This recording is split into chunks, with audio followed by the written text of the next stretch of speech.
Cypress Grove 1841 opening CTA. Welcome back, a tale of inheritance, silence, and rot, drawn from the margins of forgotten archives. Tonight we descend into a history best left sealed, but the records persist, and so must the telling. Before we continue, like, subscribe, and share. The year was 1841. The place, Cypress Grove, a sprawling plantation set deep in the low country of South Carolina, where the air hung thick with cypress rot and the scent of stagnant water. The house itself, whitewashed clapboard with shutters long warped by heat, rose like a weary sentinel above the rice fields, a place outwardly prosperous, inwardly corrupted. It is here the Ruttles family presided, their name bound to generations of land, cotton, and law. But in the records that remain, letters half, burned parish registers with ink scratched over, inventories redacted by hand, we glimpse another history, one of whispered rights, hereditary illness, and a ledger that no man ought to have written. The story does not begin with Silas Ruttles, though his shadow looms largest, but with his sister, Catherine Ruttles. At 32, Catherine was both too frail and too knowing, her frame marked by long reliance upon laudanum and calomel, the fashionable poisons of her day. Her decline had been noted in Dr. Lyell's Ward Book, MS, Fragment, Charleston Medical Repository, Vol. Roman 12, 1839, Miss C. R. Persistent melancholia, agitations of memory, dosed daily with tinct, opii laudanum, prognosis doubtful. The family insists upon continued course despite evident degeneration of humors. It was in her that memory stirred, half formed, half erased, and dangerous. For Catherine had witnessed what should never have been written, and though laudanum dulled her, fragments returned. Faces in a cellar, voices chanting, the scent of blood on stone. Her only confidant was Ezekiel, a tutor once retained for the younger Ruttles cousins, a man of quiet bearing and eyes haunted by private loss. His wife and son, parish records whisper, had died of fever some years prior, though Ezekiel himself muttered otherwise in the margins of his own psalter. Not fever, never fever. Domestic unease, it was Catherine who first pressed Ezekiel into the matter. The account survives in a draft letter never sent, found among Ezekiel's papers after the war. You think me mad, but you have not stood where I have stood. Laudanum numbs the hand, but memory seeps still through the cracks. I saw their faces, Ezekiel, the judge, the Reverend Marcus Benjamin, in the cellar, and Silas at the altar. Do you think I cannot name them? Do you think I forget? I have killed before, though they called it madness of the drug. 3 servants vanished under my hand. I tell you this so you understand my guilt. But hear me now, I will kill again if I must. Those men cannot remain. Here was Catherine's confession, terrible in its clarity.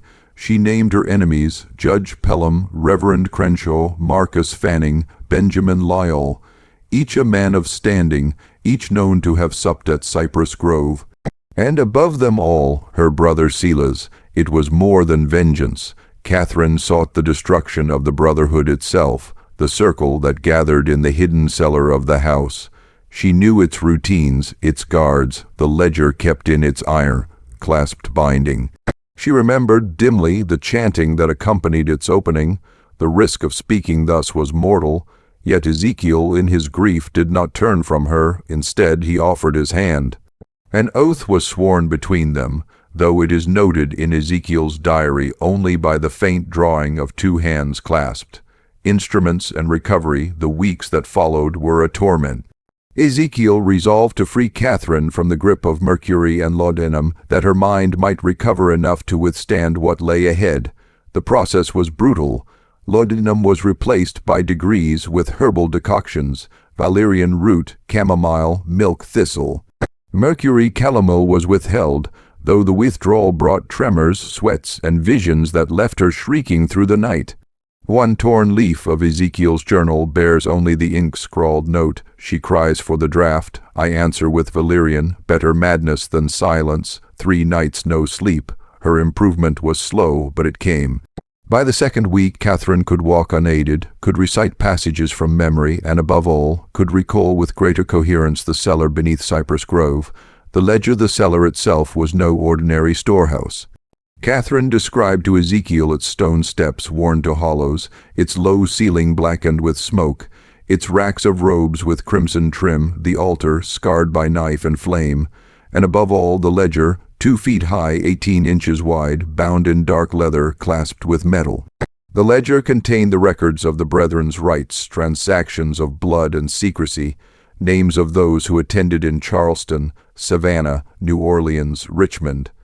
It was the document that bound them together, ensuring mutual silence through shared damnation.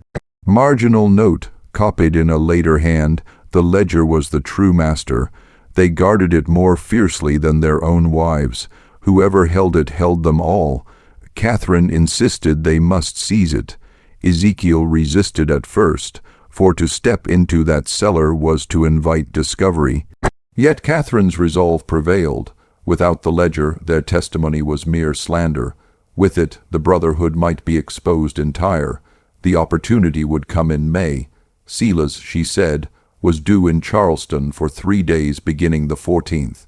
For that brief span, the house would be thinly kept, 2 weeks only to prepare. Suspicion and silence around them, the house carried on its rituals of civility. Silas dined each night with visiting men of law and parish, his voice genial, his demeanor calm. In the fields, overseers drove the enslaved with cruel efficiency, and in the quarters, whispers of disappearances passed from mouth to mouth. Yet within the house a different silence reigned. Catherine kept to her room, Ezekiel to his books. They spoke little save in whispers or in coded notes concealed between pages of scripture. Catherine kept journals too, though she devised her own cipher, interleaved Latin and Greek, lines that seemed pious but hid darker accounts beneath. In one such journal she sketched the outline of the cellar, shelves marked with jars, racks of robes, altar at the center, and at the rear a hidden door leading to a chamber beyond. This chamber, she said, was where the ledger was kept. Closing note, thus the stage was set. A frail woman regaining strength, a grieving tutor bound to her by oath, a ledger that could undo not only Silas but all his brethren. In the surviving parish record for April 1841, a brief entry appears beneath the register of baptisms. Suspicion breeds like mold in the grove. The ruttled house holds more than its walls can bear. The months ahead would prove the truth of that warning. The descent, the days of May passed like slow, silent drums. Every movement within Cypress Grove was watched, measured, catalogued. Silas maintained his air of civility, but his shadows lengthened across the walls.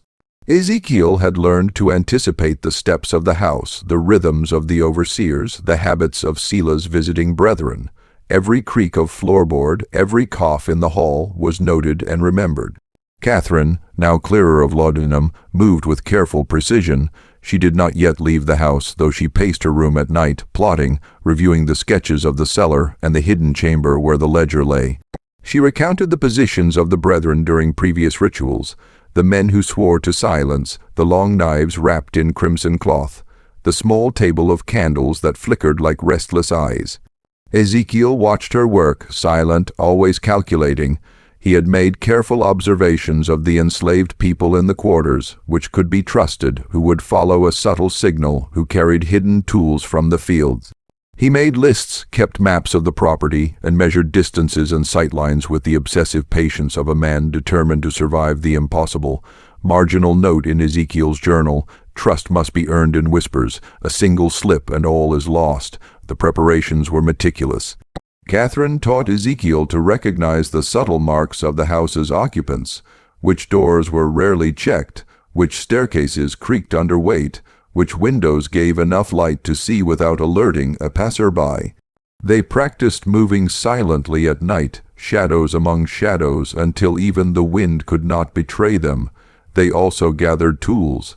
Knives, lanterns, and makeshift wedges were hidden in false panels, under floorboards, and behind loose bricks.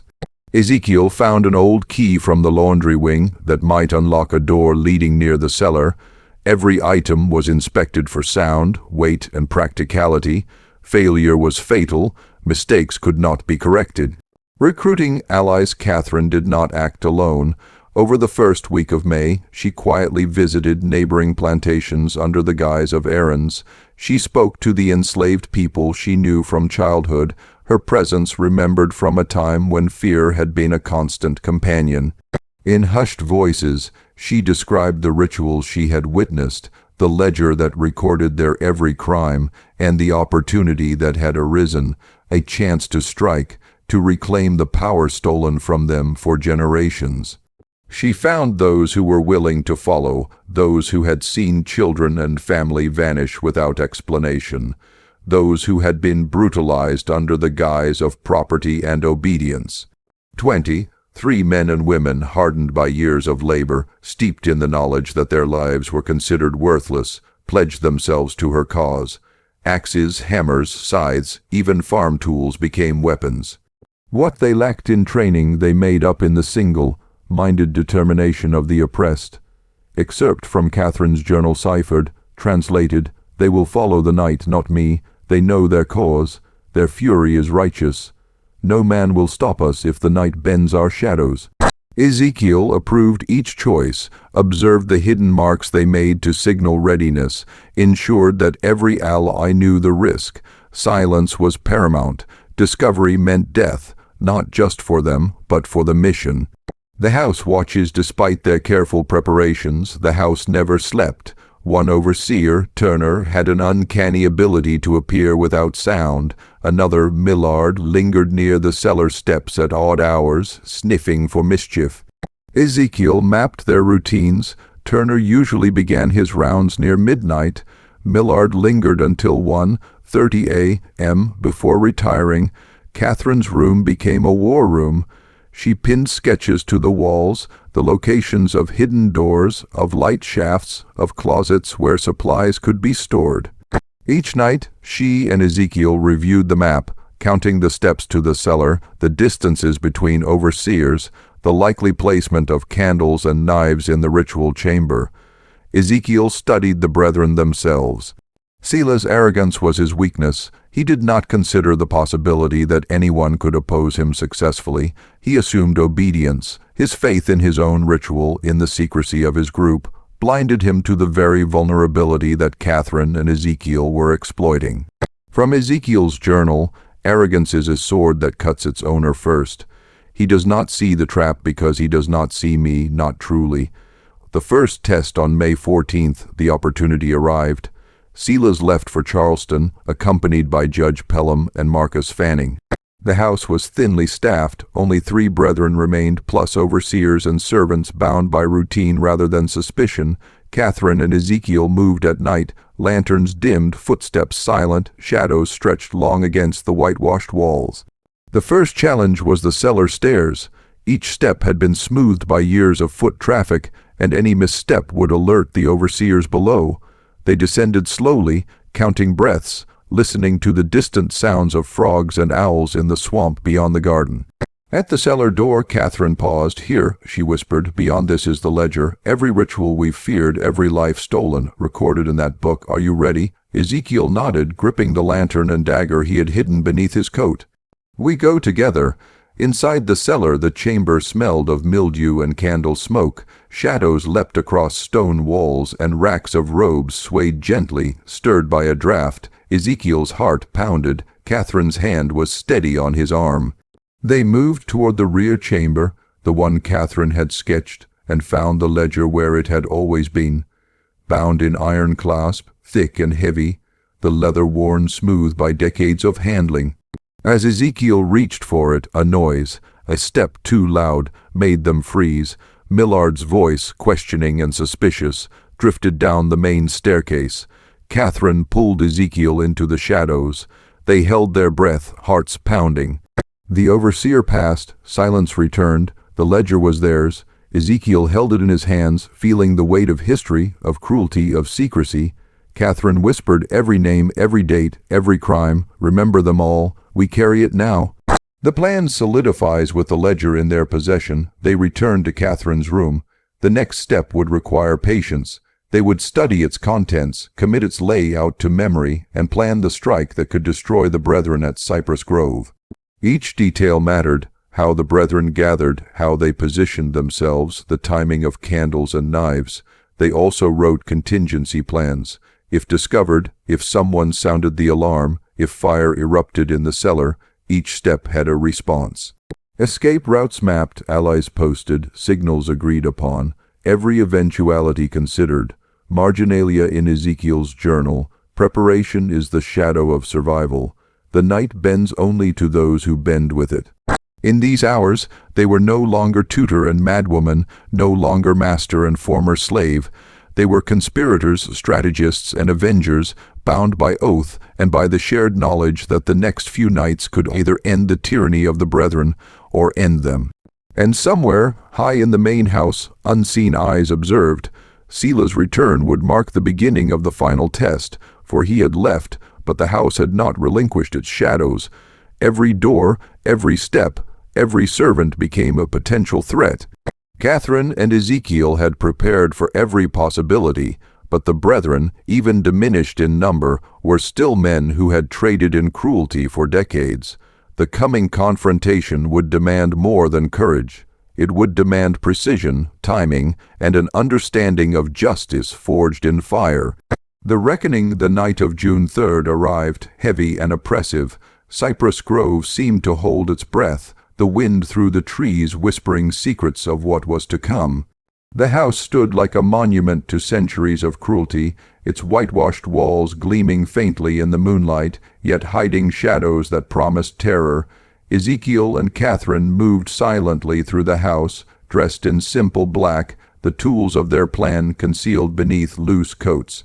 The enslaved allies had been positioned hours before, each stationed with a clear line of sight, each armed with weapons crude but deadly. The air was thick with tension, as if the house itself knew that its secrets were about to be uncovered. At midnight, Ezekiel stepped toward the cellar, heart hammering but mind clear. He had memorized every routine, every step, every glance that the brethren took in the moments before their rituals. Silence reigned as he descended the stairs, Catherine close behind, their shadows merging with the darkness. The initiation, the cellar smelled of old wood, smoke, and mildew. Candles flickered along the walls, casting grotesque shadows over the stone floor. Silas stood at the head of the chamber, robes flowing, the other brethren arranged carefully around him. 13 men, each powerful in status and privilege, each drunk on their own sense of untouchable authority. At the center, a young woman, an enslaved girl, barely 19, was bound to the altar. She struggled weakly, eyes wide with terror. The chanting began, low and insidious, echoing off the walls in a language Ezekiel did not recognize. This was the moment the brethren had prepared for him, the first test of obedience, the point where he would either join them or die. Silas extended a long, wickedly sharp knife toward Ezekiel. "Take it," he said. "Cut and prove that your desire for revenge is stronger than your morality. Refuse, and both you and your beloved die. Choose." Ezekiel's gaze shifted from the knife to the girl, to the brethren, to Silas' smug, confident face. He saw all the enslaved people who had suffered under their hands, his wife, his children, every soul extinguished by their rituals. Rage surged, but it was tempered by calculation. Then he moved. The third option, Ezekiel took the knife, and the brethren exhaled in anticipation, thinking him complicit. Step by step he approached the altar, but instead of striking the girl, he pivoted toward the nearest member of the brethren. The blade flashed in candlelight, sinking deep into the man's throat. Chaos erupted. Blood sprayed, the room filled with screams and confusion. Ezekiel seized the fallen robe, tossing it over the nearest candles. Flames erupted, and half the chamber was plunged into darkness. He fought with methodical fury, every motion precise. Bones cracked, bodies collided. The privileged men who had once ruled through fear were no match for the fire and skill of one who had nothing left to lose. Catherine had anticipated this. Above, in the main house, she had returned unnoticed after 3 weeks of covert surveillance. The enslaved allies she had recruited flooded the cellar, armed with tools of labor converted into weapons. Together, they became a force that the brethren could not withstand. Axes struck, scythes swung, hammers fell. There was no mercy, no hesitation. Years of oppression, cruelty, and stolen lives surged through them like electricity. Silas tried to grab Catherine, holding a knife to her throat, but she met his desperation with cold defiance. "Do it," she said, voice steady. "You kill me, it changes nothing. You have already lost." Ezekiel was there in an instant. The final confrontation unfolded not as the brethren had imagined, but as justice incarnate. Silas, the embodiment of power built on cruelty, fell to the fury of those he had wronged. By the time the room was still, 13 men lay dead, their sense of untouchable authority destroyed. Catherine and Ezekiel stood amidst the carnage, bloodied but resolute. Destroying the evidence, there was no time to celebrate. Cypress Grove held too many secrets, and the ledger, proof of decades of crimes, remained in their hands. Together, they set about destroying it. Oil soaked the floors, kindling stacked with precision. The bodies were arranged to suggest accident rather than retribution, a grotesque mimicry of the fire that would soon consume the house. Ezekiel tore the pages of the ledger that contained the names of his family and hid them beneath his clothing. "For them," he whispered, "so they are not forgotten." Catherine nodded, understanding the solemnity of the act. With a candle, she touched the oil-soaked wood. Flames roared to life, consuming the cellar, the ledger, and the proof of the brethren's atrocities.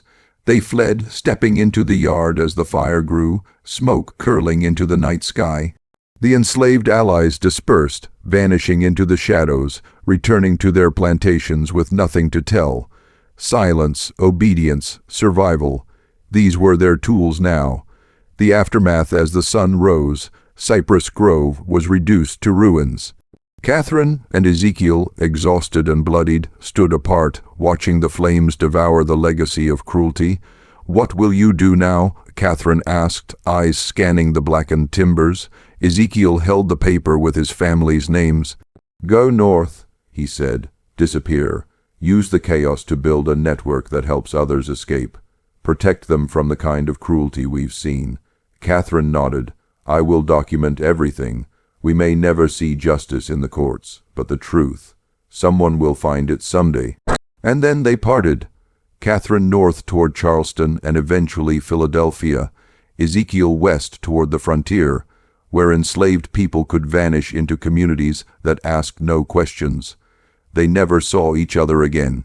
The official story was exactly as they had planned, a tragic accident. The fire had consumed the cellar and the 13 men who had met to discuss business. Full honors were given, eulogies praising contributions to society. Catherine Ruttles, the mad daughter, was reported dead, a footnote to tragedy. No one questioned it. No one looked too closely. Years passed. Cypress Grove was eventually demolished.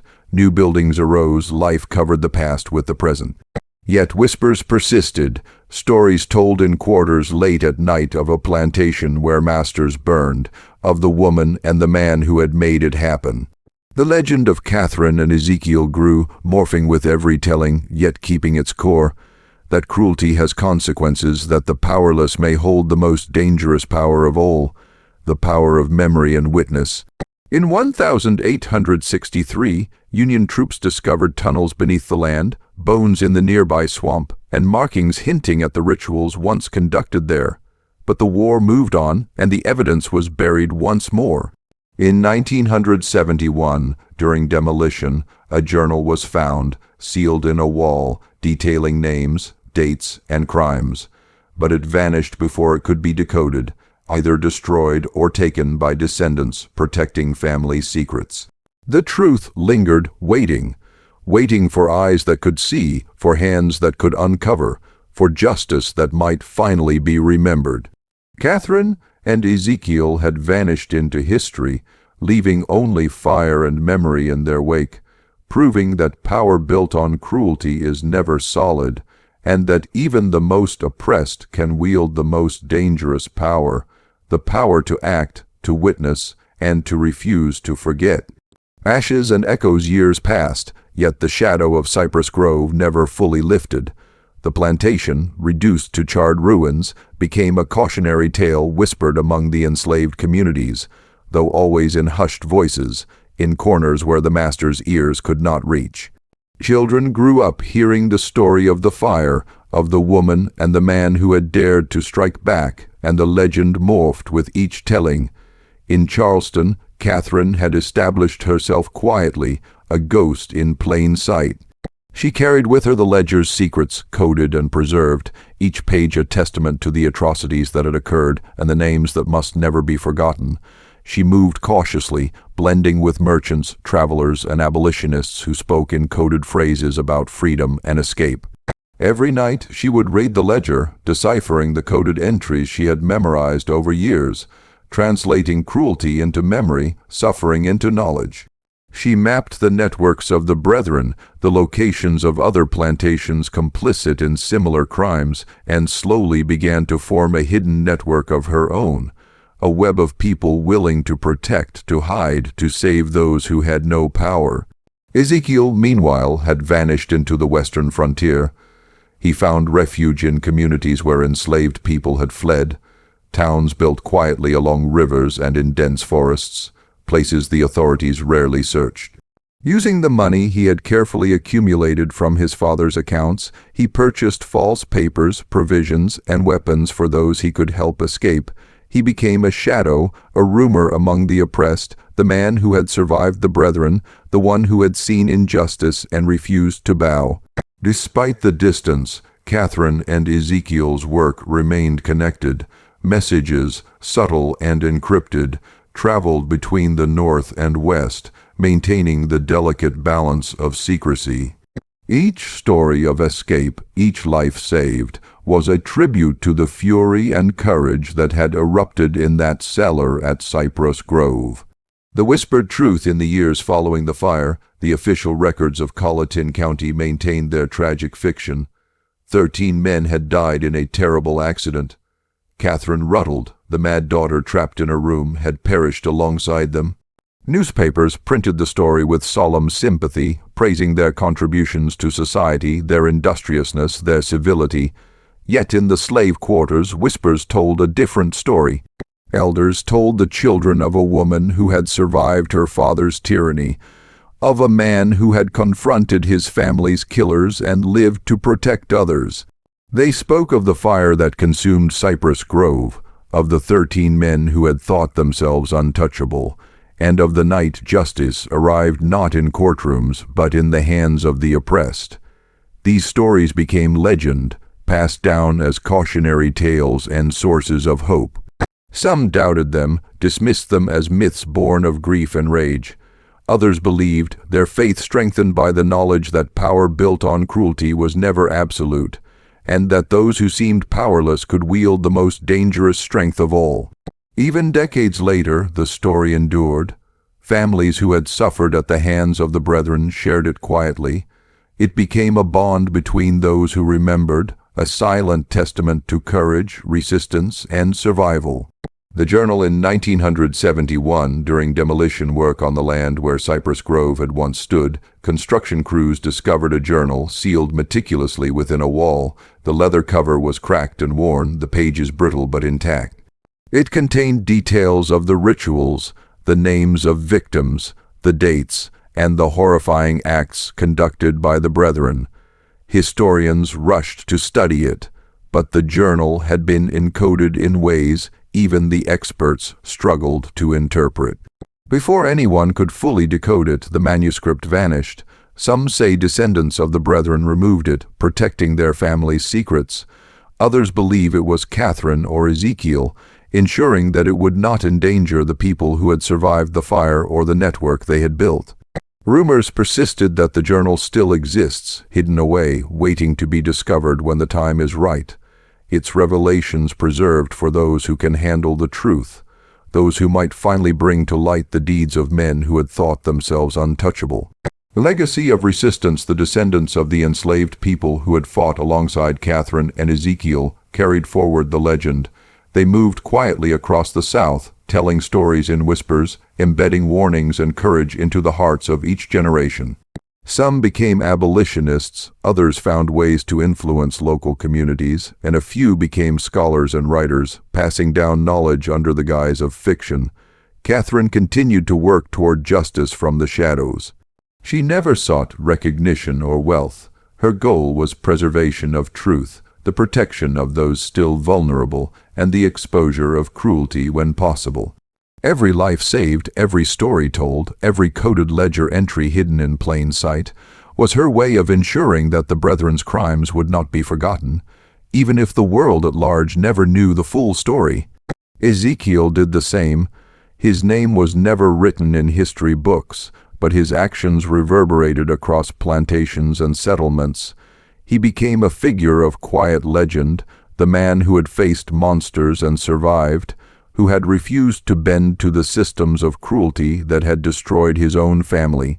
The network he helped create saved countless lives, providing escape routes, safe havens, and knowledge to those who needed it most. Even in his final years, Ezekiel ensured that the ledger pages with his family's names, the pages he had promised would never be forgotten, remained safe, hidden, yet remembered. Each entry, each life lost, was a reminder that memory itself could be a weapon, a form of resistance against those who thought themselves above consequence. Cypress Grove, in memory, the ruins of Cypress Grove were eventually cleared, replaced by new homes, shops, and roads. Yet the land never forgot. Locals sometimes reported strange sightings, shadows moving where none should be, whispers in the wind that seemed to speak of fire and vengeance. Trees marked with strange symbols persisted, their meaning lost to most but remembered by those who knew the old stories.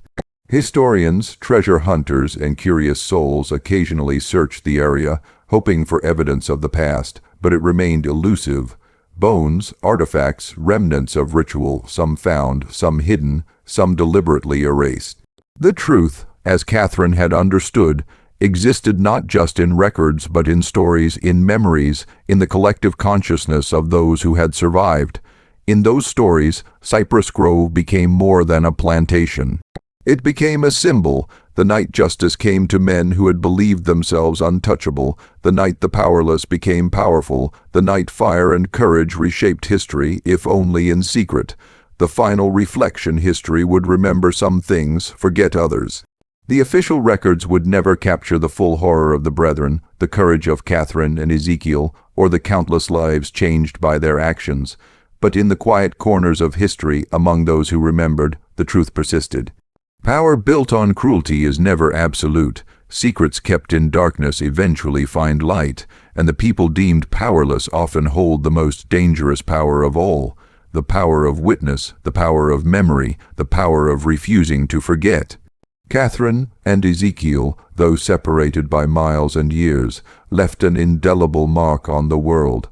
Their actions created ripples that saved lives, inspired courage, and preserved truth in a society that had long sought to bury it. And though they would never see each other again, their legacy endured, carried forward by those who understood the power of resistance, the necessity of memory, and the enduring flame of justice that refuses to be extinguished. Even today, in the quietest whispers of South Carolina, in the coded journals hidden away, in the stories told under the cover of darkness, their deeds live on. Cypress Grove may have burned to ashes, but its truth survived, silent, unbroken, waiting for those ready to hear it. Ripples through time, decades passed since the fire at Cypress Grove, yet the night of reckoning remained alive in memory. The land had been repurposed, its ruins erased by new owners, new structures, and the indifferent march of progress. Yet, even as asphalt and brick replaced the charred timbers, stories persisted, quietly, in whispers, in coded language, in songs passed down from one generation to the next. Catherine's name had faded into myth. No one could place her whereabouts, yet among abolitionist circles and clandestine networks of the oppressed, her legacy endured. She had vanished into Philadelphia, moving invisibly through its bustling streets, always careful, always observing. She watched the corridors of power, learned the methods of influence, and cultivated a network that could protect those fleeing bondage. Names, faces, routes, and safe houses became her arsenal. The ledger she had carried for decades, a meticulous record of horrors, names, and locations, remained hidden but meticulously maintained. Each entry was a reminder that justice, though delayed, might one day surface. Ezekiel's path had diverged from hers, though his work ran parallel. The western frontier offered him safety but also opportunity. He built hidden communities where freedom was more than a word. It was a life carefully constructed. Families seeking refuge found their way to him, and he became a shadowy guardian, teaching them to survive, to disappear, to endure. He spoke rarely of Cypress Grove, but when he did, his voice carried the weight of truth and the fire of vengeance. Seeds of a network by the late 1850s, as tension across the South grew with the whispers of abolition and the rumblings that would eventually lead to the Civil War. Rumors circulated of a mysterious network, aiding escape and sheltering the hunted. Some dismissed these tales as fanciful. Others, particularly those who had suffered under the hands of cruel masters, whispered with reverence. The network was subtle, almost imperceptible. A coded note slipped into a merchant's ledger might guide a family north. A seemingly random stranger on a plantation might provide directions to a hidden path or a trusted ally. Ezekiel and Catherine had planted these seeds, not for glory or recognition, but to create a hidden infrastructure of resistance. Each success, each life saved, strengthened the network's threads, weaving a web that no slaveholder could anticipate or entirely dismantle. Through these efforts, the memory of Cypress Grove became more than legend. It became a blueprint.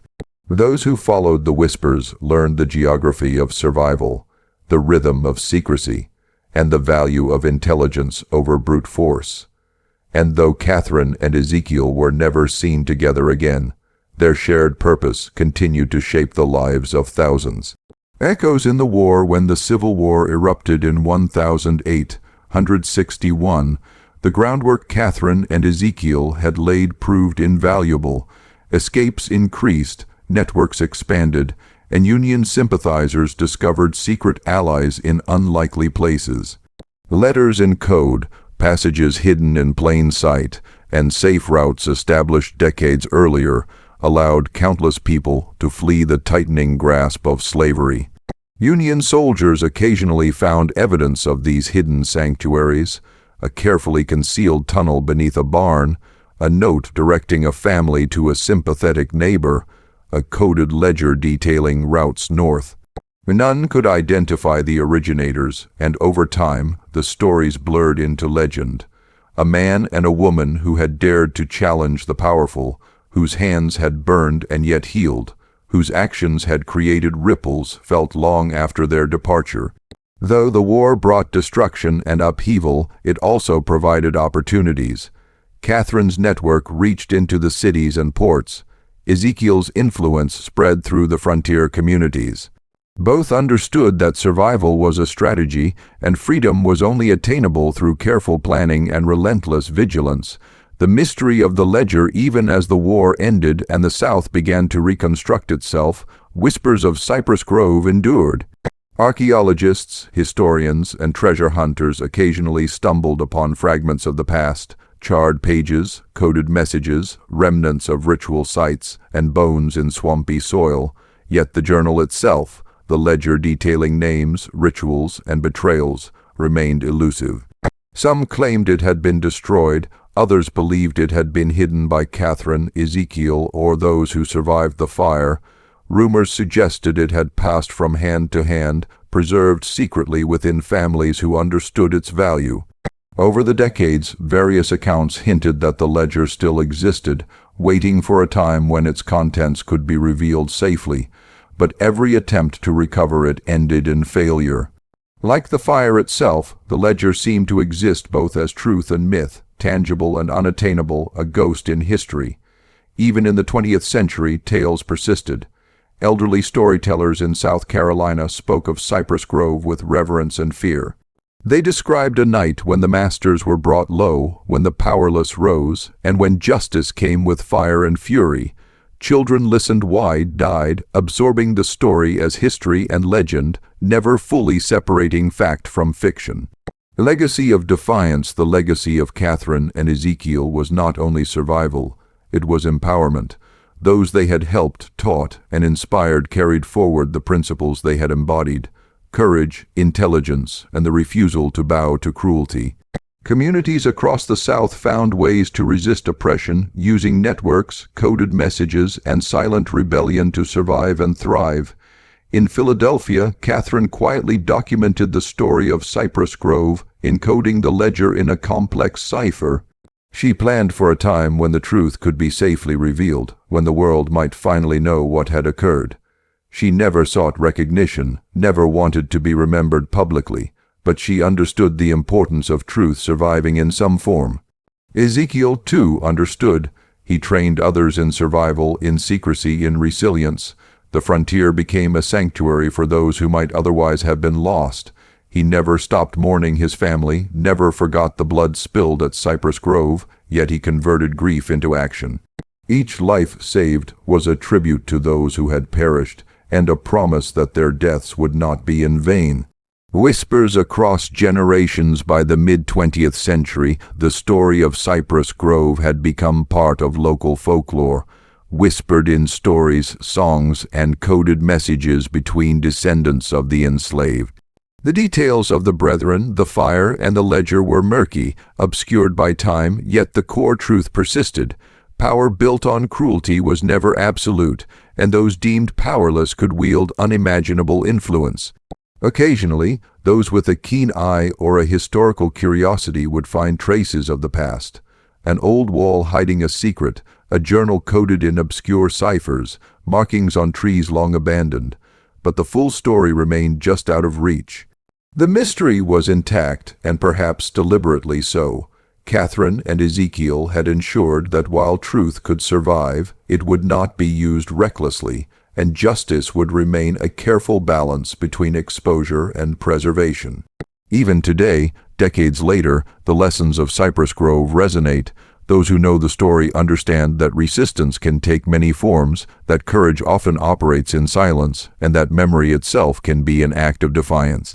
The fire at Cypress Grove may have consumed the bodies of 13 men, but it ignited a legacy that could not be burned, and somewhere hidden from sight the ledger waits. Its pages hold names, dates, and truths that could shatter reputations and rewrite history. Yet it remains a secret, preserved for the right moment, carried through generations by those who understand that some truths are too dangerous to reveal prematurely, but too important to ever forget.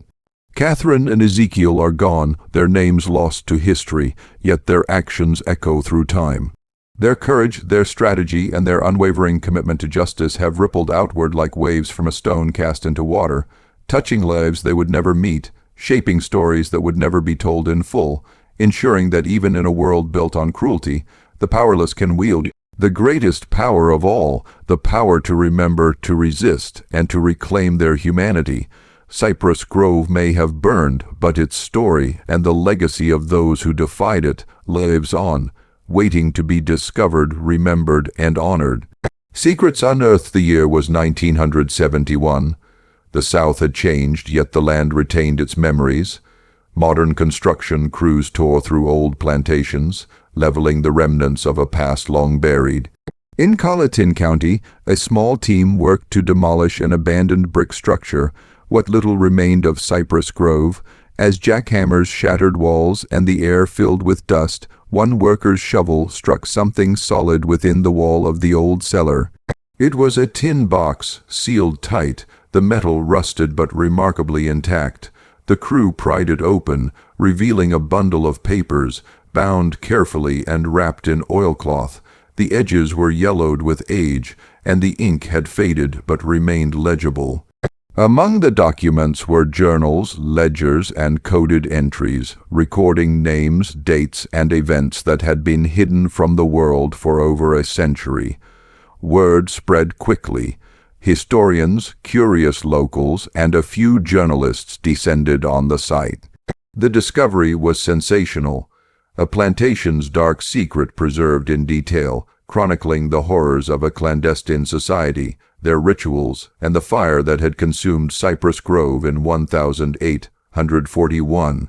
The papers were taken into custody, catalogued, and studied, though some of the documents were immediately recognized as deliberately coded. Even the most skilled cryptographers struggled to decipher the complex system Catherine had devised decades earlier. Echoes of the past among the scholars who examined the collection was Dr. Lillian Harrow, a historian with a particular interest in the hidden histories of the oppressed. She was the first to recognize the pattern in the journal entries, the subtle repetitions, and the coded references to people and places. As she studied the ledger, a chilling realization dawned. These were not mere records. They were a map, a hidden network spanning generations.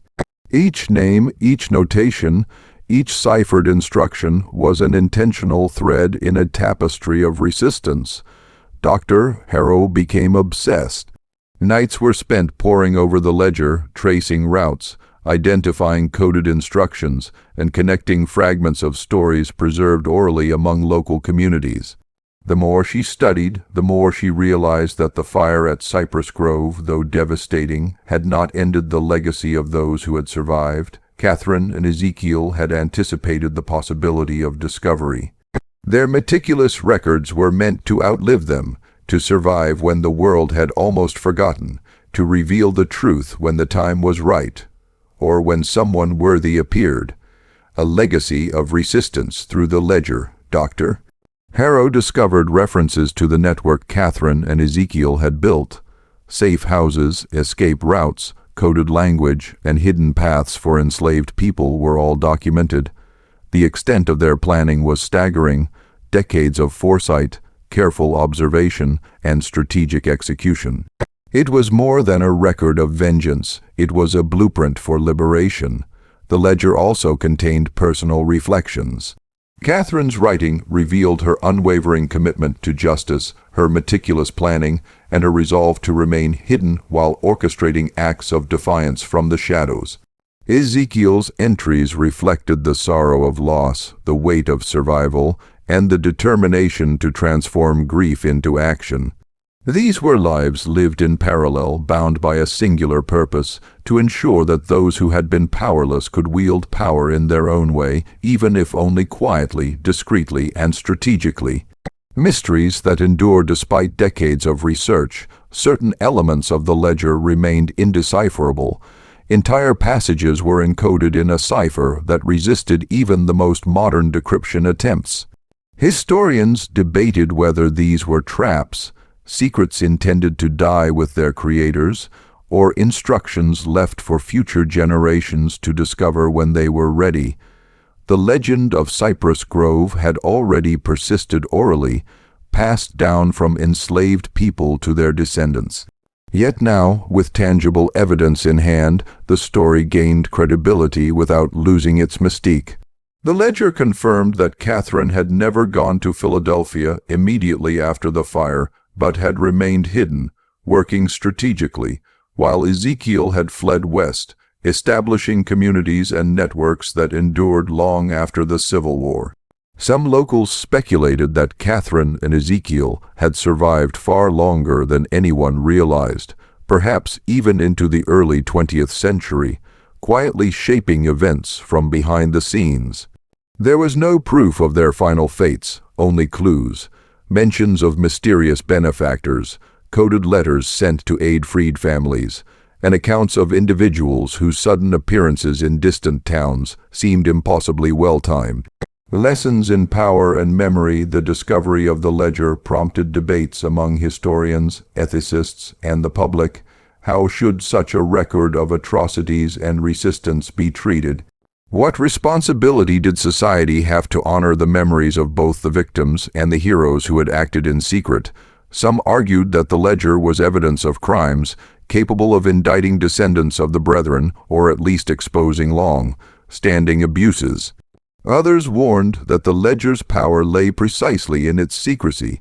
Revealing too much could destroy fragile communities, disrupt social order, and risk rewriting history in a way that might harm more than it helped. Dr. Harrow understood the balance.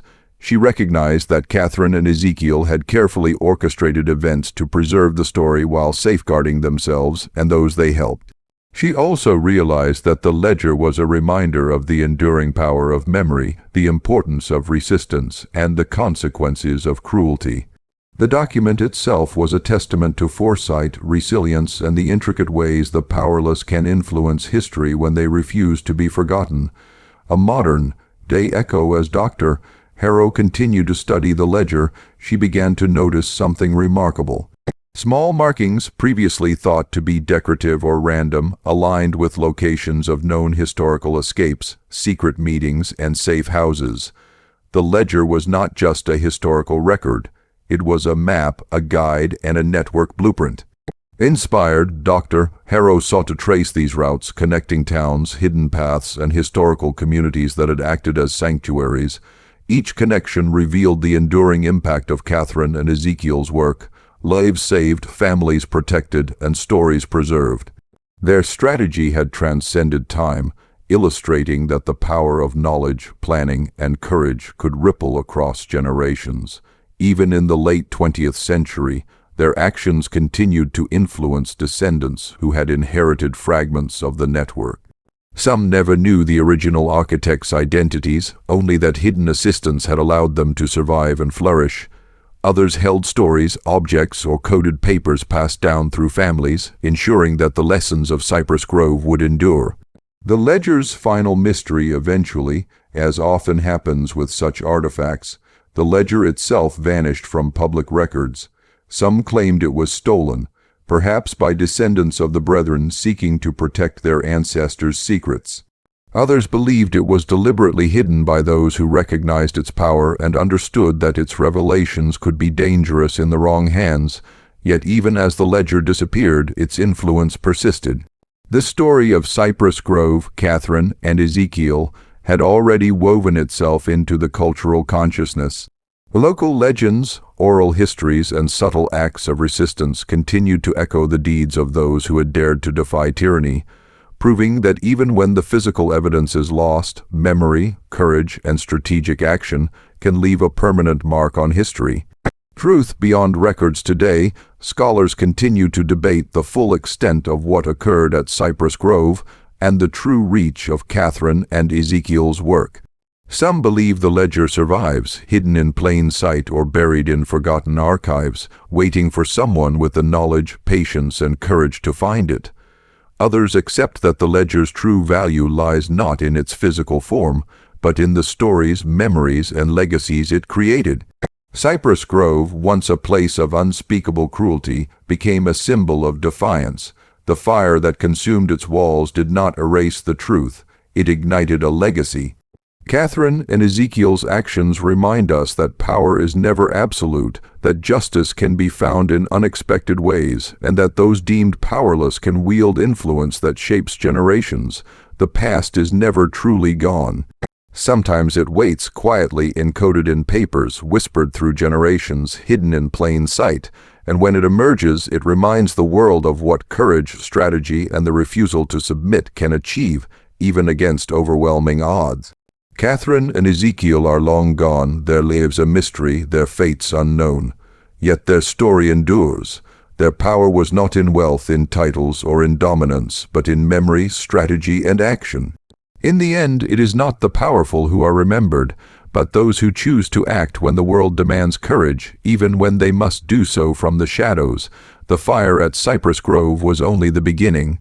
Its echoes continue to shape the world, a testament to the enduring power of resistance, the subtlety of strategy, and the irrepressible force of those who refuse to be forgotten. Shadows across time, even decades after the ashes of Cypress Grove cooled, the story of Catherine Ruttled and Ezekiel Cross refused to fade completely.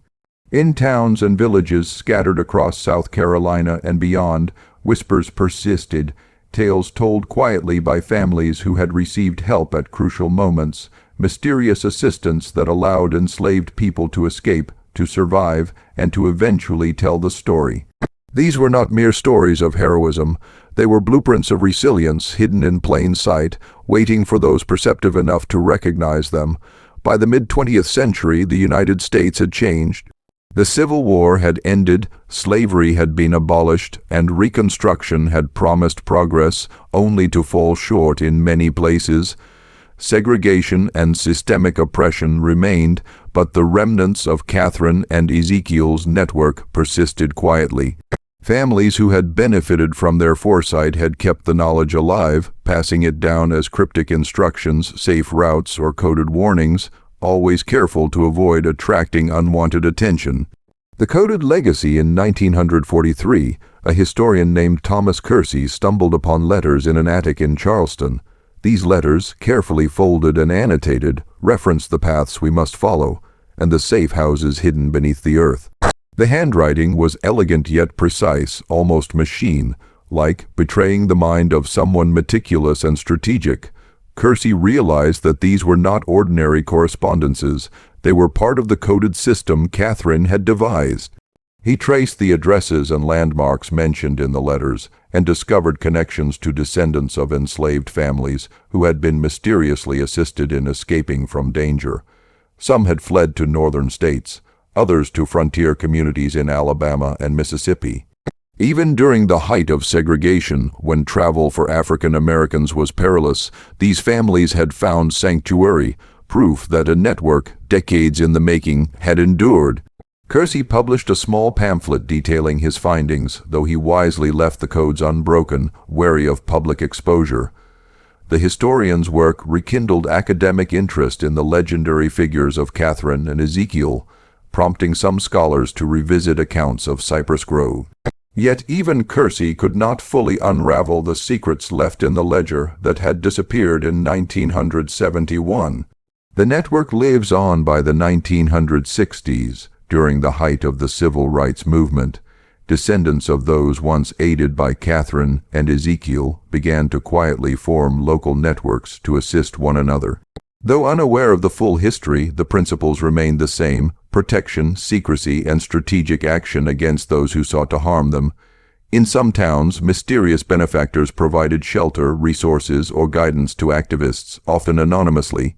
In rural communities, families whispered of the ones who came before us, of hidden pathways and secret signals, of a system designed to preserve life and dignity. It was as if Catherine and Ezekiel's influence persisted across generations, shaping the course of events even without their physical presence. Scholars studying the movement decades later speculated that Catherine and Ezekiel had left more than physical records. They had left a philosophy. It was a philosophy of careful observation, patience, and tactical resistance, a belief that knowledge and timing were as powerful as brute force. To survive, one had to act strategically, decisively, and invisibly. The journal resurfaces in 1971, when the tin box of journals and ledgers was discovered during demolition work. The story seemed poised to finally surface in its entirety. Yet the ledger vanished before it could be fully deciphered, taken, or hidden by unknown hands. Some believed descendants of the Brethren families had secured it to protect their ancestors. Others whispered that Catherine and Ezekiel's foresight had extended beyond their deaths. The ledger was intentionally made elusive, intended to test the worthiness of those who sought it. Even so, fragments remained. Scholars and local historians pieced together accounts, combining oral histories with surviving documents. They found references to a young woman freed from a cellar, to a man who had carried a ledger of names on his chest, and to a fire that had erased evidence but not memory. Each account, though incomplete, confirmed the enduring impact of their actions. Shadows and silence despite progress, the shadows of the past lingered. Descendants of the Brethren families continued to wield influence quietly, their wealth and power often inherited from unacknowledged crimes. They were careful, always vigilant, always aware that the past could surface in unexpected ways. Occasionally, a coded warning would arrive at their doorstep, unsigned but unmistakably precise. Some ignored it. Others vanished under mysterious circumstances. In contrast, the legacies of Catherine and Ezekiel were quiet but potent. Communities aided by their foresight grew resilient, with members trained to recognize patterns, to assist without detection, and to preserve secrets that ensured survival. It was a subtle, invisible power, a counterweight to centuries of oppression. While the Brethren relied on dominance and fear, Catherine and Ezekiel had relied on strategy, intelligence, and the foresight of generations. The power of memory historians today emphasize the importance of collective memory in understanding history. The story of Cypress Grove, while extraordinary, serves as a microcosm of broader truths, that systems of cruelty, no matter how entrenched, are vulnerable to ingenuity, courage, and long-term planning. Catherine and Ezekiel's actions demonstrate that even in the darkest circumstances, the oppressed can wield influence in unexpected ways, shaping the course of events long after their direct involvement has ended. Memory, in this context, becomes a weapon. Oral histories, coded messages, and carefully preserved journals ensure that acts of courage are not lost to time. Communities that remember are empowered. Communities that forget are vulnerable. The ledger, vanished or hidden, embodies this philosophy perfectly. Its absence is as much a part of the strategy as its existence. A modern reflection by the 1980s, the legend of Catherine and Ezekiel had entered local folklore, a story told in hushed tones among families who traced their heritage to those once enslaved at Cypress Grove. Though specifics were lost, the moral was clear. Cruelty is never absolute, and the seemingly powerless can influence history when they act with precision and courage. In some cases, individuals who discovered fragments of the ledger or oral traditions used the knowledge to protect others, to navigate dangers, and to create small communities of resistance. These actions were never publicized, never celebrated. They were practical, necessary, and in keeping with the philosophy of survival that Catherine and Ezekiel had instilled. Even today, in the towns where Cypress Grove once stood, stories persist of a woman and a man who outwitted cruelty, who built a network of hidden protection, and who left a blueprint for resilience for those who followed. Some believe remnants of that network still exist, quietly shaping lives, offering aid where it is needed, and preserving the memory of those who refused to be broken. The enduring mystery Catherine Ruttles and Ezekiel Cross vanished into history, their fates unrecorded in official documents, yet their legacy endures in whispers, coded letters, and the lives they touched.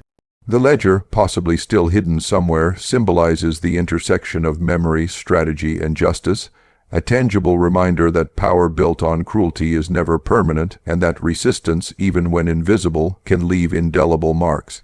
Their story demonstrates that history is not only written in public records, but in memory, in legacy, and in the subtle ways people influence the world long after they have left it. Cypress Grove is gone, its ruins demolished and forgotten in official accounts. Yet, the tale of defiance, strategy, and the enduring power of the oppressed continues to resonate, reminding us that courage can transcend time, and that even the powerless may hold the most dangerous power of all, the power of action, memory, and witness. Echoes of Cypress Grove by the early 21st century, the legend of Cypress Grove had evolved into something more than a story whispered among descendants. It had become a tantalizing mystery for historians, genealogists, and amateur sleuths alike. South Carolina had changed countless times over. Plantations had been replaced by housing developments, rivers had been rerouted, and forests had grown and receded. Yet the land itself seemed to retain echoes of the past, as if the memory of those who had suffered and those who had resisted lingered in the soil, the swamps, and the forests. For Dr. Amelia Thornton, the historian specializing in antebellum South Carolina, Cypress Grove was a legend she had long dismissed as folklore. Tales of a mysterious woman and a man who had overthrown their oppressors had circulated in local communities for generations, often exaggerated with each retelling. But when she inherited a small collection of letters, journals, and maps from her late grandmother, who had been a schoolteacher in the area, Amelia began to reconsider. The documents referenced paths of survival, hidden records, and the ledger that remembers.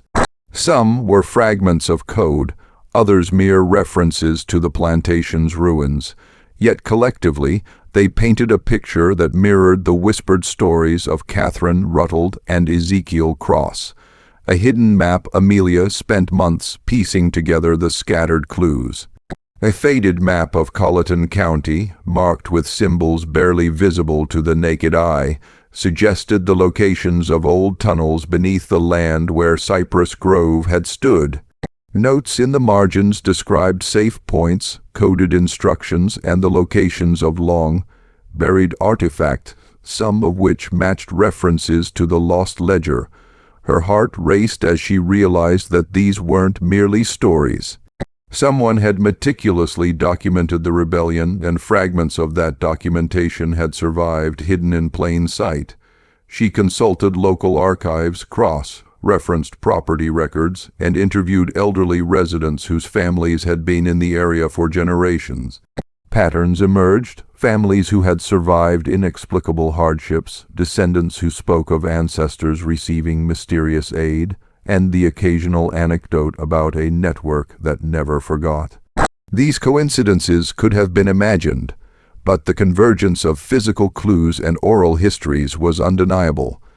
The ledger resurfaces Amelia's research reached a breakthrough when a private collector, aware of her work, contacted her. He claimed to have a ledger taken from a Charleston estate decades earlier.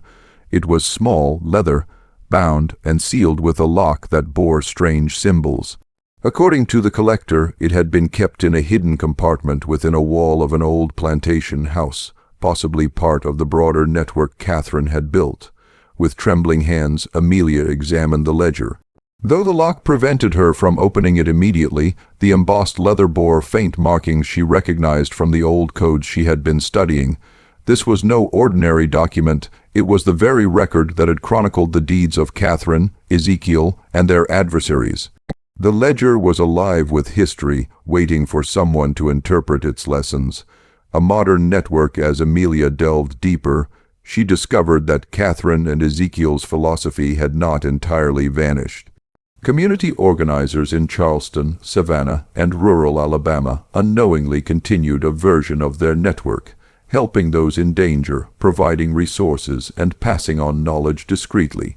Although the modern methods were less dramatic than rebellion against plantation masters, the essence remained: careful planning, discretion, and the protection of vulnerable populations. Amelia began to connect dots that spanned generations. Families who had once relied on secret safe houses now ran community centers and shelters, while others had become educators or advocates for social justice. The invisible legacy of Cypress Grove had morphed into subtle but impactful acts of resistance in the modern world. Unearthing the past driven by a combination of historical curiosity and moral obligation, Amelia decided to locate the tunnels beneath what remained of Cypress Grove's property. Permission was granted after negotiations with the landowners, who were initially skeptical but intrigued by her credentials. Using the map and coded instructions from the letters, she descended into narrow passages that had remained hidden for over a century. The tunnels were lined with brick and mortar in some areas, and natural soil in others. In a small, hidden chamber, Amelia discovered a cache, remnants of journals, fragments of rope, and even scorched pieces of wood that matched descriptions of the original ledger's resting place before the fire. The discovery was overwhelming. Here, she held tangible proof that Catherine and Ezekiel had not only survived their rebellion, but had meticulously documented it for posterity. Decoding the ledger, returning to her study, Amelia carefully unlocked the leather-bound ledger. Inside, she found meticulous entries detailing names, dates, rituals, and plans, encoded in a combination of ciphered text, symbolic diagrams, and subtle annotations. Some pages were damaged by age and moisture, yet the essence of the record was intact. As she decoded the entries, a narrative unfolded, a meticulous account of the rebellion, the strategies used to protect Catherine, Ezekiel, and the young woman from the cellar, and instructions for preserving the network across generations. Each page revealed Catherine and Ezekiel's foresight, their understanding of human behavior, and their deep strategic minds. They had anticipated every obstacle, every betrayal, every potential lapse in secrecy. More than a historical record, it was a blueprint for survival, demonstrating how the oppressed could wield power even in the most constrained circumstances. Questions of ethics and power. Amelia's work brought a moral dilemma into sharp relief. The ledger, if fully published, could expose descendants, reveal hidden networks, and even place modern individuals in danger. yet it also contained lessons of resilience, strategic thinking, and the endurance of justice. She understood the balance Catherine and Ezekiel had struck. Secrecy was as essential as action. The ledger was not a tool for revenge, but a testament to the enduring human spirit in the face of systemic oppression. She decided to take a measured approach. Selected portions were documented for historical scholarship, while the most sensitive sections remained encoded, preserving both the mystery and the protective intent of its original authors. Amelia's work ensured that Catherine and Ezekiel's story could inspire future generations without endangering lives. Legacy preserved by the end of her research, Amelia understood something profound. The power of Cypress Grove lay not in its destruction, but in its legacy.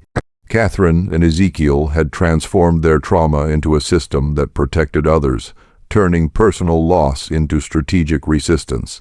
They had recognized that true power did not reside in wealth, privilege, or social status. It resided in memory, action, and the ability to shape the lives of others for the better. Communities still benefited, often unknowingly, from the foresight of these two extraordinary individuals. Every safe passage, every discreet act of aid, every coded instruction carried echoes of the past. The fire that had consumed Cypress Grove had not destroyed its essence. It had merely concealed it until the right person, with patience and determination, could uncover it. Echoes into the future. Amelia's findings reignited interest in the story, leading to academic conferences, lectures, and discussions about ethical responsibility, historical justice, and the enduring influence of clandestine networks.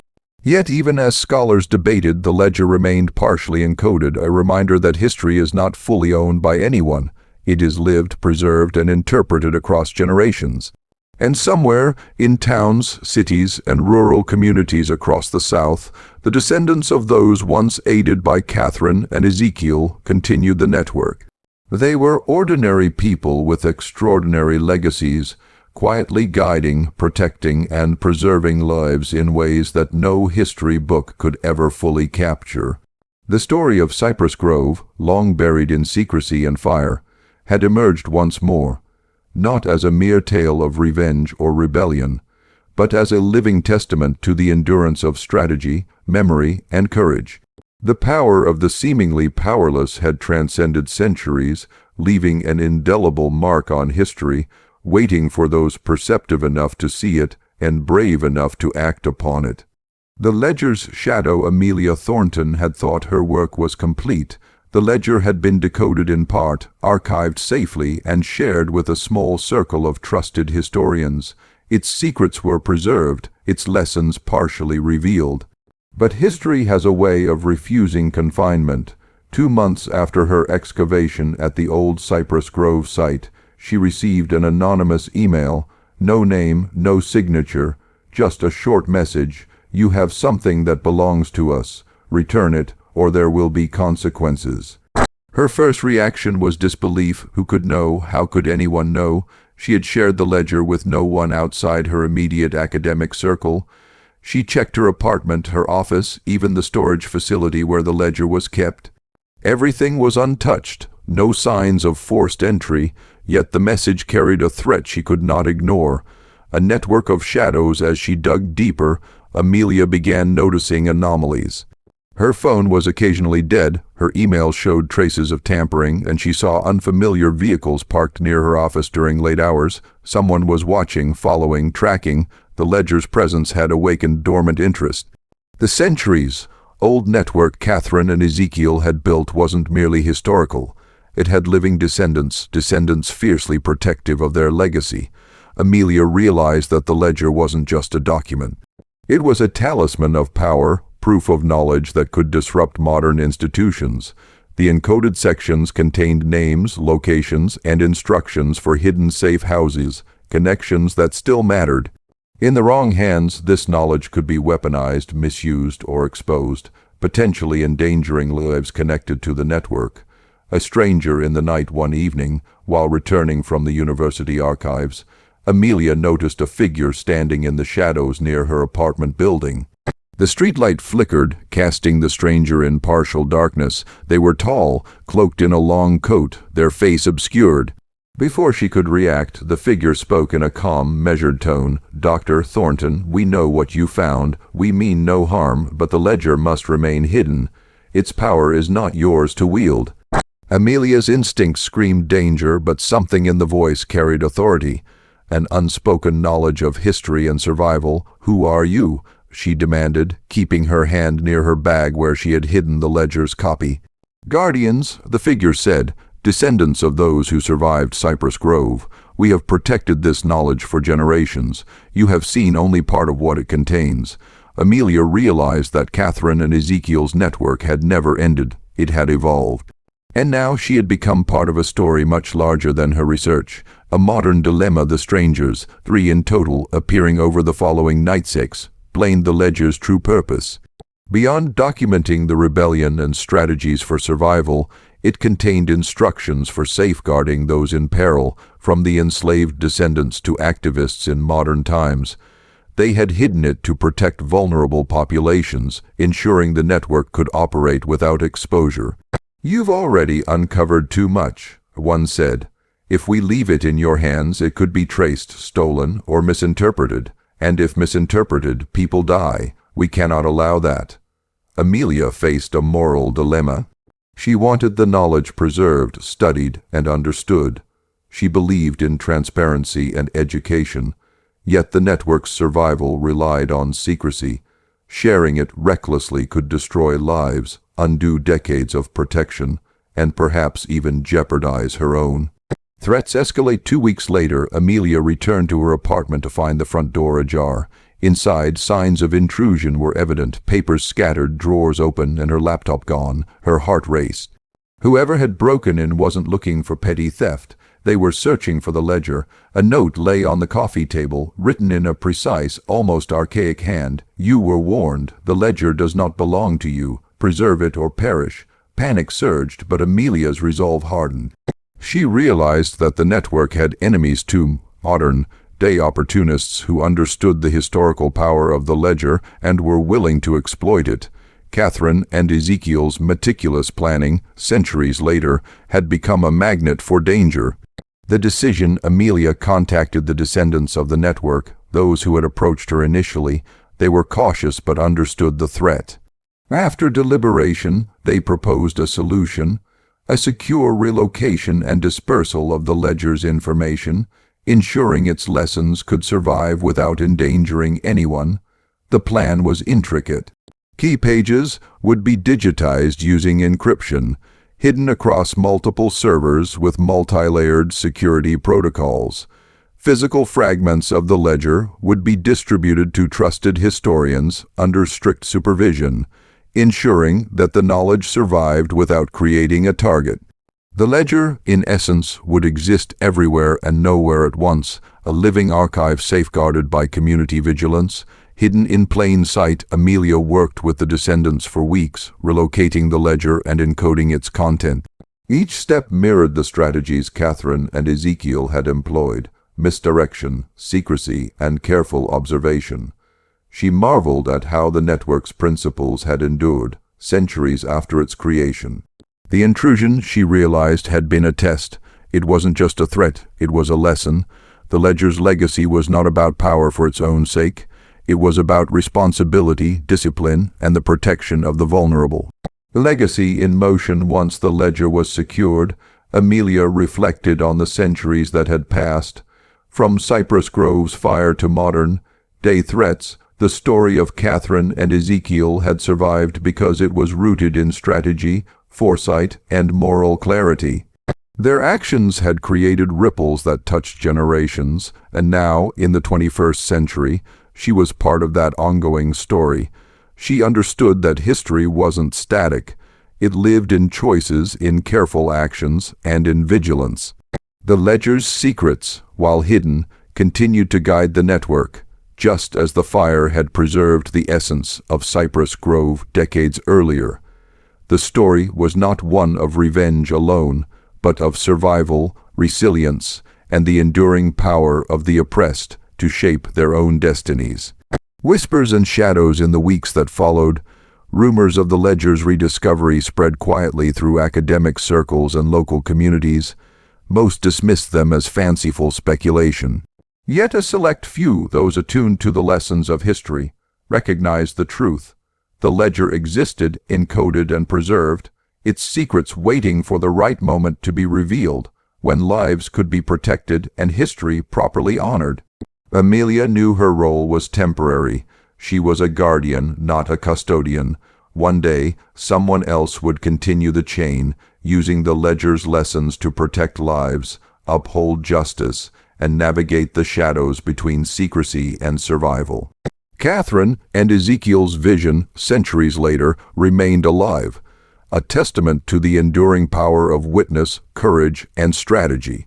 And somewhere, unseen, the descendants of Cypress Grove continued their work, quietly ensuring that the oppressed remained protected, that justice could be administered covertly, and that the ledger's secrets, like the fire that had once consumed a plantation, burned silently in the hearts of those who remembered. History, Amelia realized, was not written solely in books or archives.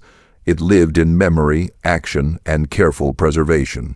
And sometimes the most dangerous power of all belonged to those deemed powerless, wielded not with violence, but with strategy, foresight, and unwavering resolve. The reckoning Amelia Thornton had spent months preparing for this moment. The ledger was secured, its encoded secrets dispersed across multiple locations, digitized and backed up under layers of encryption. She had coordinated with the descendants of Cypress Grove, individuals who had inherited the vigilance, strategy, and moral clarity of Catherine and Ezekiel. But one question lingered, gnawing at her. Would the ledger remain hidden, or would history demand that it be revealed? She didn't have to wait long for an answer. The break-in, it was a rainy evening when her phone buzzed with an unfamiliar number. A deep voice spoke, calm but commanding. "Dr. Thornton, you've been careful, but the ledger is not yours to command. Surrender it." Amelia's blood ran cold. This wasn't a threat from the descendants, who had always been measured. This was someone else, someone who had tracked the ledger, someone willing to force history into their hands. She glanced around her apartment. Shadows clung to the corners. Her instincts screamed danger. Whoever it was, they knew she had access to the ledger's information. "I'm not surrendering it," she said firmly, gripping her bag. "It's not for personal gain. It's history, and it must be protected." There was silence, then a low, almost amused chuckle. "We'll see about that." A dangerous game. By the next morning, she found her office ransacked. Files were missing, shelves appended, but the ledger remained untouched. Whoever had entered was after knowledge, not the physical object. The modern world had its own brethren, corporations, private collectors, even extremist groups, all eager to exploit the secrets of Cypress Grove. Amelia knew she had to act fast. She contacted the descendants, explaining the intrusion and the escalating threat. The descendants agreed to meet her in person, an unusual move in a world that preferred digital communication.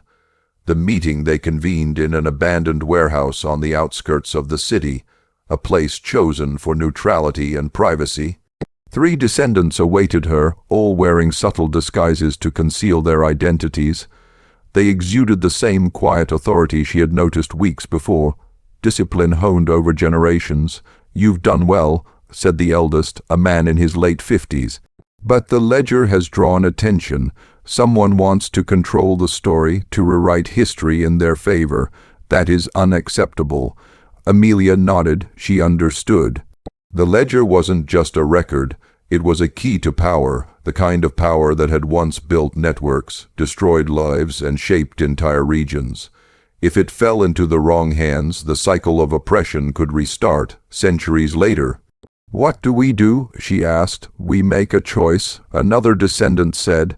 "We either protect it and remain hidden, or we reveal it strategically, exposing those who deserve to be exposed while shielding the innocent." Strategic revelation. The plan was audacious. They would leak fragments of the ledger to carefully vetted historians and journalists, ensuring the public received the truth in small, controlled doses. The revelations would be enough to bring attention to the historical atrocities of Cypress Grove and the network of oppression maintained by the Brethren, but not enough to allow opportunists to weaponize the information. Amelia spent weeks coordinating the dissemination. Each fragment was accompanied by context, historical evidence, and encoded instructions for how it should be handled. The modern descendants were meticulous, ensuring that every leak was traceable, secure, and purposeful. The enemy revealed as the fragments went public. The intruders escalated. A private collection agency attempted to seize her apartment, claiming ownership of historical artifacts. Anonymous threats turned into overt attempts to infiltrate her workplace. But Amelia was ready. The descendants had taught her the principles of Catherine and Ezekiel: observation, patience, and decisive action. She set traps, digital and physical, monitoring who accessed the fragments, tracing communications, and anticipating moves. It was a chess game spanning centuries, the oppressed versus those who sought to exploit history for power. Confrontation one night, the intruders cornered her in an abandoned library, thinking they had caught her alone. But Amelia was not alone. The descendants arrived, emerging from the shadows with precision. The intruders froze. The legacy of Cypress Grove was alive, embodied in descendants who had inherited strategy, cunning, and moral clarity. "You sought the ledger for power," the eldest descendant said calmly, "but power without responsibility is meaningless. You will not rewrite history to suit your ambitions." In the ensuing struggle, Amelia watched as centuries of planning and knowledge converged. The intruders were skilled, but unprepared for the combined strategy of those who had lived with secrecy and danger in their blood. Within minutes, the confrontation was over. The intruders were subdued, left with warnings and incapacitating measures to ensure they could never threaten the ledger again. Preserving the legacy with the threat neutralized, Amelia and the descendants turned their attention to the ledger's preservation. They decided to create a living archive, a network of historians, descendants, and trusted institutions. Each participant would receive encrypted fragments and instructions, ensuring that no single person held complete control.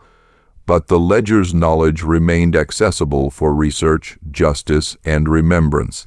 Amelia reflected on the centuries that had passed since Catherine and Ezekiel's rebellion. The fire at Cypress Grove had destroyed the physical evidence, but the principles, strategy, resilience, and moral vigilance had endured. Now, the ledger's digital and physical fragments would carry those lessons forward, a testament to the power of the oppressed to shape history.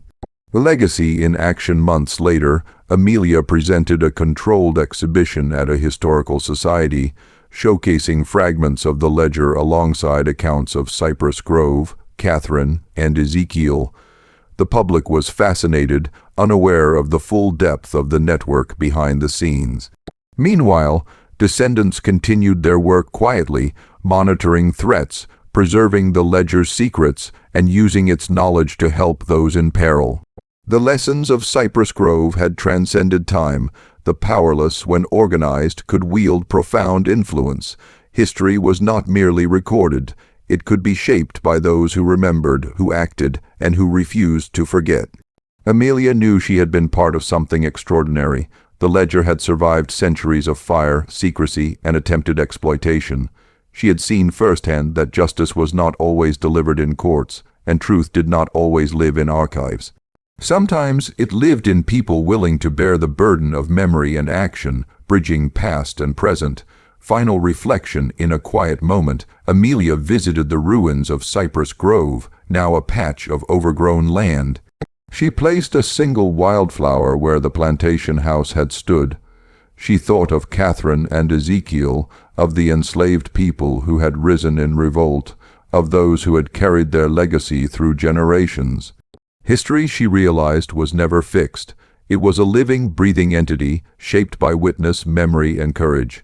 And sometimes the most dangerous power was the power to remember and act, not for revenge, but for justice, survival, and the preservation of truth. The ledger remained hidden, yet alive, its secrets protected, its lessons encoded into the very fabric of the network. Amelia knew that as long as there were those willing to guard it, the story of Cypress Grove would endure, a beacon of vigilance and courage in a world that too often forgot the cost of cruelty. As she walked away, the wind whispered through the trees. The past was never gone. It simply waited for someone to listen, to act, and to ensure that those who had once been powerless could shape the future. And somewhere unseen, the descendants of Cypress Grove continued their quiet work, a network of memory, justice, and power that refused to die. History had been tested, and truth had survived.